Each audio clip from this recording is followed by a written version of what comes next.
সুযোগ করে দেওয়ার জন্য লিবেনের পক্ষ থেকে অনেক অনেক ধন্যবাদ।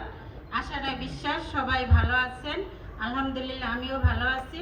আমি খুবই অসুস্থ ছিলাম। আমি এই শিবিন্দ কর্মকারের 2.5 বছর আগে আমাদের জুড়েন প্রাইম হোটেলে হয়, আমি এখানে আমার হাজব্যান্ডকে নিয়ে যাই। তখন দেখার পরে আমি অতটা বিশ্বাস করি নাই। তো আমি এতই অসুস্থ হই, গত রোজার ঈদের আগের ঈদে আমার হঠাৎ করে একটা বাচ্চা কনসেপ্ট হয়, মানে না নেওয়ার ইচ্ছা ছিল না, এমনি হয়ে যায়। তখন ওই আমার টিউমার হয়েছিল, ওইটার কারণে বাচ্চাটা পড়ে যায়। তা আমি হঠাৎ হসপিটালে যাই, যাওয়ার পরে উনি আমার ওষুধ দেয়, ওষুধ দেওয়ার পরে আবার অনেক ব্লিডিং হয়, প্রায় 2-3 বালতির উপরে যায়। তো আমার ব্লাড গ্রুপ ওই ইয়াটা পয়েন্ট হয় মাত্র 6। পরে ডাক্তার বলে কি তোমার তো অবস্থা অনেক খারাপ, তুমি এতক্ষণ সুস্থ আছো, তোমার তো যে কোনো সময় স্ট্রোক করে মারা যাওয়ার কথা, এমার্জেন্সি রক্ত দাও রোজার মধ্যে। পরে তাড়াতাড়ি সব আত্মীয় স্বজন কান্নাকাটি ফোন করে এনে রক্ত দেওয়ার পরে আমি অনেক অসুস্থ থাকি। এরপরে আমি অনেক ডাক্তার দেখাই, ওরা বলে কি আপনার জ্বরেতে টিউমার আছে, এই কারণেই হয়তো ইয়াটা হয়েছে। আর আমার মানে 13 বছর আগে থেকে আমার গ্যাস্ট্রিকের অনেক সমস্যা ছিল, অনেক।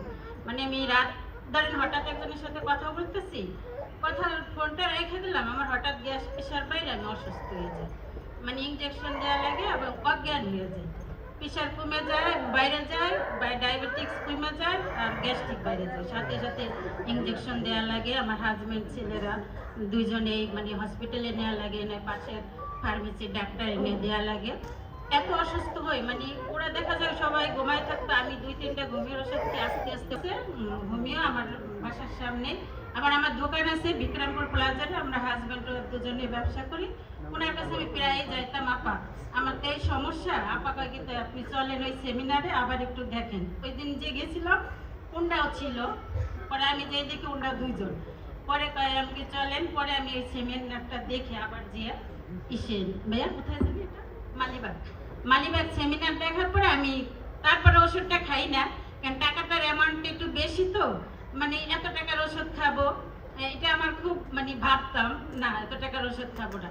এর মধ্যে অলরেডি আমি গত কুরবানির আগে মানে একবারে ডাক্তারের কাছে যে প্রায় 30,000 টাকার টেস্ট মেস্ট করি এবং 2-3টা ডাক্তার দেখাই। আমার মামাও ডাক্তার, খুলনার এসে মামা একটা ডাক্তারের ওনার বান্ধবীর ঠিকানা দেয়, উনি আমার যাওয়ার পরে কানন বাজার, উনি আমার হাজব্যান্ডকে ডাকে বলে কি ওনার ইমার্জেন্সি অপারেশন লাগবে, আপনি কি বলেন, ওনার জ্বরের এরিয়াটা নিচের দিক নাইবে গেছে আর ওনার পাইলসেরও সমস্যা আছে, ওটা একটু কম, তবে এই 2টা অপারেশন ইমার্জেন্সি লাগবে। পরে আমি বলছি না আমার অপারেশন অনেক ভয় লাগে, আমি সিজারের সময় আমি অনেক অসুস্থ থাকি, ওটিতে অজ্ঞানে যা আমি অপারেশন করবো না। পরে একদিন আমি ম্যাডামের কাছে হোমিও ওষুধ নিতে যাই, আমি অনেকবারই ওনার কাছ থেকে সবসময় এলোপ্যাথিও খাই হোমিও খাই, মানে আমি ওনার কাছ থেকে না আবার প্রচুর এলোপ্যাথি ওষুধ খাই, সপ্তাহে প্রায় 3-4 হাজার টাকার ওষুধ খাই। পরে আমি কোনোতেই সুস্থ হই না। পরে একদিন আমার ছেলেরে নিয়ে যাই, বড় ছেলে, পরে এক আপা ছিল ময়না আপা, উনি বিস্তারিত শুই না, উনি কাইতে তুমি এই ওষুধটা খাও, যেহেতু ম্যাডামরা বলছে আমি এরকম অসুস্থ ছিলাম। পরে উনি আমি বলি স্যার আমি এতগুলো নিব না, আমার 2টা দেন স্যাসেট। পরে উনি আমার 2টা স্যাসেট দেয়, খাওয়ার পরে আমি দেখি কি আমি মোটামুটি একটু ভালো লাগে।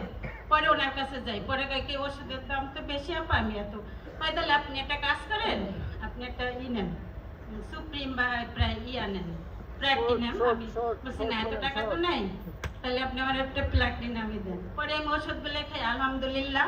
আমি গত মাসের পরীক্ষা করছি, আমার বেস্টও সমস্যা ছিল, পরে বেস্ট ওই জ্বরের মানে যে টিউমারের জন্য পিরিয়ড বন্ধ রাখার জন্য ওষুধ দেওয়ার কারণে আমার জ্বরের বেস্টে পানি জমে, বেস্টে খুব সমস্যা।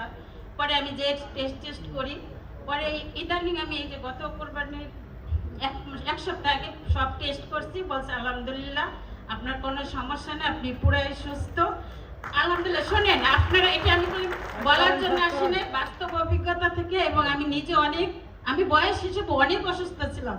আমার হাজব্যান্ড বলতো তুমি এত ওষুধ খাও, এত ওষুধ খাও, আমি বলতাম কি তুমি তো আমার সমস্যা বোঝো না, আমি তো নিজেই শারীরিকভাবে সুস্থ না, তাহলে ওষুধ দেখিয়ে কি করবো।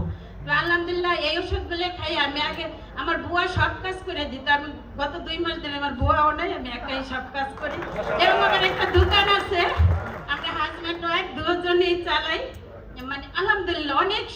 অনেক সুস্থ, আল্লাহর কাছে লাখো কোটি শুকরিয়া। এবং আপনারা যারা শুরু করবেন ভাবতেছেন, অবশ্যই শুরু করেন। শারীরিক দিক দিয়ে এবং মানসিক সব দিক দিয়ে সুস্থ থাকবেন ইনশাআল্লাহ। আমার জন্য দোয়া রাখবেন। আর আমার একটা দোকান আছে বিক্রমপুর প্লাজারে, সবাই ভালোবেসে আসবেন এবং সব ধরনের পণ্য পাওয়া যায়। আসসালামু আলাইকুম।